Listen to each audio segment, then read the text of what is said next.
So a couple of weeks ago, I released a video talking about how the NBA, in conjunction with FIBA, are looking at creating 12 permanent franchises in Africa through the Basketball Africa League. And to be honest, that news was not received too well by a lot of people. But hey, I mean, it's a business at the end of the day. BAL and FIBA are going to do whatever it is in the African continent through BAL. And in this one, I'm going to be talking about the NBA introducing a $50 million fee for teams, franchise fee for teams, for the BAL teams by the 2027 season. That's like 2 years away. So this is crazy news. And let me just pull it up quickly. So this is a post from Growing the Game. So if you've been following NBA Kenya and Growing the Game, you'll see that a lot of posts are they are joined. This guy does very good research, and in this one I stumbled across this through the FIBA website. Then he posted it on Instagram. So the BAL is set for major franchise overhaul, and the NBA plans a $50 million fee and a 12-team league by 2027. So this is a crazy thing. So the Basketball Africa League is poised for a historic transformation, with the NBA planning to introduce a franchise model featuring 12 permanent teams by the 2027 season. Each franchise is expected to require a $50 million investment, including construction of modern arenas meeting international standards. So I have a problem with this, and to be honest, I really don't understand this figure. Okay, I understand the NBA are looking to collect from their investment because they made the investment. FIBA and the NBA, I can even say mostly the NBA have made that investment to get into the African market, and they're looking at ways to recoup their money because in the past 5 years they have been leasing venues, putting together the whole BAL experience, and they're looking at how can we be able to profit. And maybe this is the way that this is the next phase of action, and they're looking at how can we get that money back. So I have a problem with this because, to be honest, basketball in Africa is not as profitable as it is in North America and Europe. And I can say North America with reference to the United States. So the United States, the NBA, when it comes to revenue, they make $10 billion a year annually. So you can see there is they have a lot of resources in there, and I can even say they use their money that they have in the league and the owners, everything, to strong arm FIBA, which is supposed to be the regulatory body, to do whatever they want. And the person with the most money, I mean, the other people have to dance to their tune. So the NBA, are looking at making 12 permanent franchises in BAL. And to be honest, this is going to be very tough, especially for African teams. I mean, African teams are on the red even when it comes to competitions in Road to BAL and BAL. Not many teams are able to turn over a profit like that. Even the money, the participation fee that the teams receive, I don't think it's enough or even sufficient to even sustain the team long term, because we've been seeing like some issues. Even with Creole Star, there are some issues with allowances. We're seeing teams are not able to profit from their own brand. And so the NBA looking at introducing a $50 million fee, a franchise fee for BAL teams, is absurd. And I'm not sure how they're going to be able to pull this off, because teams in Africa, even the basketball sport itself, is not a revenue minting sport like that, because Africa, there are a lot of problems. And even through me covering this, I'm just saying, not many teams have the ability or even have the financial wiggle room to be able to do anything like this. So there are a lot of people have been, reacting to this, and to be honest, this was crazy. So there are key developments even staying in this post. So only 2 sports will remain for qualification via traditional routes. I mean, this is crazy. So cities include Nairobi, Lagos, Johannesburg, Abidjan, Kigali, Rabat, Dakar, Cairo, and Accra. They are frontrunners for franchises. High-profile investors like Joachim Noah, Luol Deng, and Barack Obama showed interest. The Nairobi City Thunder are leading East Africa's push with plans for 55,000 to 7,500 seat capacity. From where? If you're talking about Kasarani, forget about it. It's not. up to standard. So, BAL are just, putting up their stats in there. So the $50 million fee is a fee that I really don't understand where teams are going to come up with that money, because it's highly unlikely teams are able to even raise that type of revenue. To be honest, a team like the Nairobi Thunder, can they be able to raise? If you look at, even when you do like a quick calculation of how much money $50 million is, you'll see it's ranging about 6.4 billion Kenya shillings. Let's just pull it up real quick. So let me just change it in the browser and just go ahead and search it. $50 million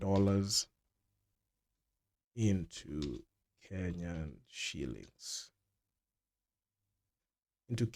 Let's see how they're going to, deal with this. So it's 6.4 billion, 6.46 billion to be exact.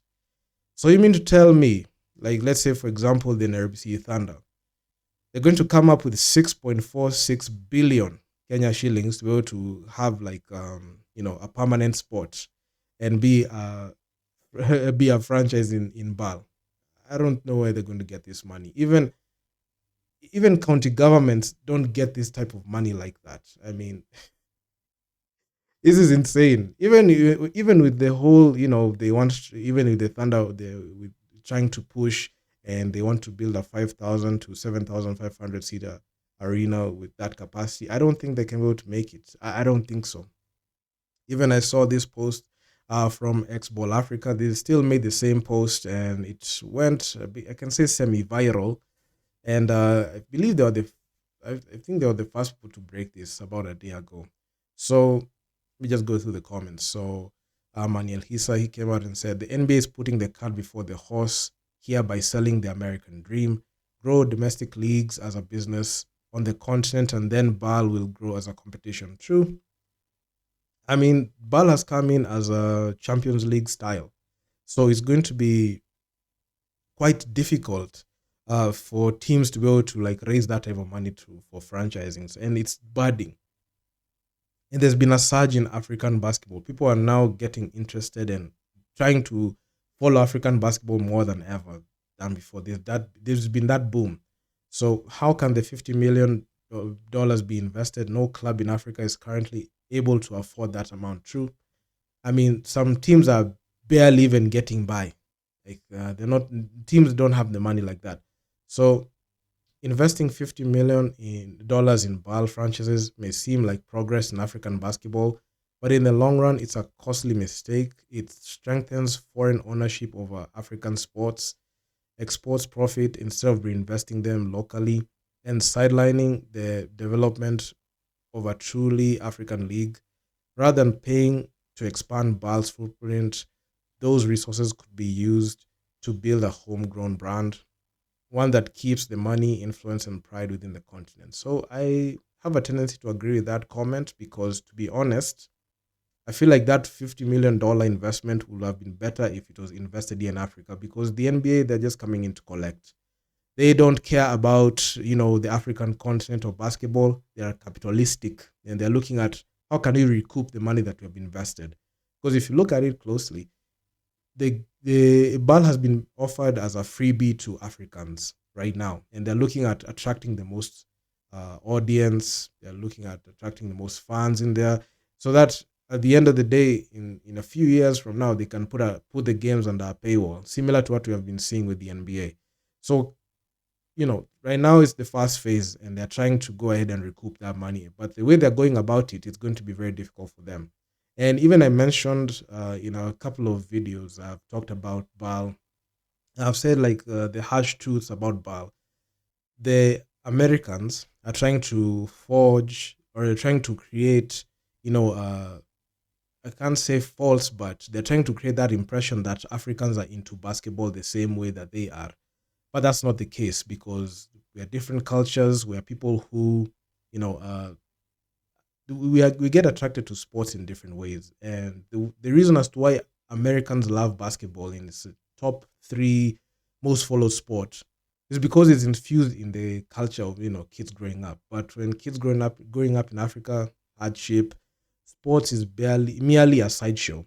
And even if you look at even the teams that quote unquote have money, like let's take the case of the Nairobi City Thunder, they can't be able to raise 6.46 billion for this. And I'm going to say this, with the more the NBA push on this situation, the more like teams are going to find it difficult to see the value of playing in BAL, and it's going to be very difficult because the only sport that you're releasing for traditional, the route that teams are going forward and participating is only two, and initially there were six. So a lot of teams are going to get cut. And to be honest, I'm not surprised. I am not saying that. I don't even feel bad for us because, the 54 countries, the 54 basketball federations have failed miserably because had they united and formed the African Basketball League, BAL would not exist because the NBA and FIBA saw an opportunity in Africa, and they saw that the basketball federations have a lot of disorganization and corruption, and they don't want to work together, and they are taking advantage of that in the most brutal way possible. And for them being capitalistic, they're going to look at making a profit from Africans. It's a sad situation because had Africans united, and let's say for example teams come in as a collective and raise that money, we can build our own infrastructure and do our own things. But it's unfortunate that FIBA, the regulatory body, is not siding even with the federations in the continent. They're siding with who lines their pockets more. And FIBA Africa have literally failed African basketball because I've followed the AfroBasket and I'm currently watching the Road to BAL. And to be honest, they are doing a very poor job, especially when it comes to coverage of the games. If you look at the FIBA website, even access to basic statistics for teams that are playing in Group E in Lusaka, Zambia, there isn't any stats being kept. You can't even find good quality team photos. It's very poor, and FIBA Africa has failed. And even if you look at even how the AfroBasket is conducted, the Road to BAL, even the WBLA, there's no marketing, there's no fan awareness. They're not even collaborating with independent creators such as like myself to be able to grow the audience, because you have pretty significant audience on various social media, and they don't care. They just want to go ahead, put the games in there and do that. But the NBA through BAL, they're looking at how can we profit from this, because even that $50 million that's going to be shelled out by teams and being put into BAL as an entry fee, that money is going to leave and go overseas. It's not going to come in and develop the African space. So it's a sad situation, honestly. And I don't know. I mean, you tell me, guys, what you think in the comment section down below, because this is crazy. And to be honest, a lot of people are not siding with this whole situation. So the concept is good, but the 50 million price tag leaves a lot to be desired. Sometimes it comes out as giving a polite no is better than disguising it. So read between the lines. So see, it's sad. So you can see a lot of people who are quite optimistic here. And to be honest, I don't want to be the person who's going to bust people's bubbles, but to be honest, there's nothing that's going to come out of this that is going to benefit Africa, because the BAL are going to go in and collect. And not to sound salty or mean-spirited, but that money that is even going to be shelled out as that participation fee is not going to develop the game here locally. Even the local leagues are poor, and they only look at how can they develop, a team. How can they put together a team that's going to go ahead and go to BAL and see it as an American dream per se. So it is what it is. So do drop me your comments down in the comment section down below. I've gone off the cuff on this one because it's been a minute since I've released videos like that, and I've got a couple of videos lined up of this nature. So make sure to tap in and like, share, subscribe to the channel, hit the bell to get notified, and I'm out. I'm gonna see you guys in the next one. Peace out.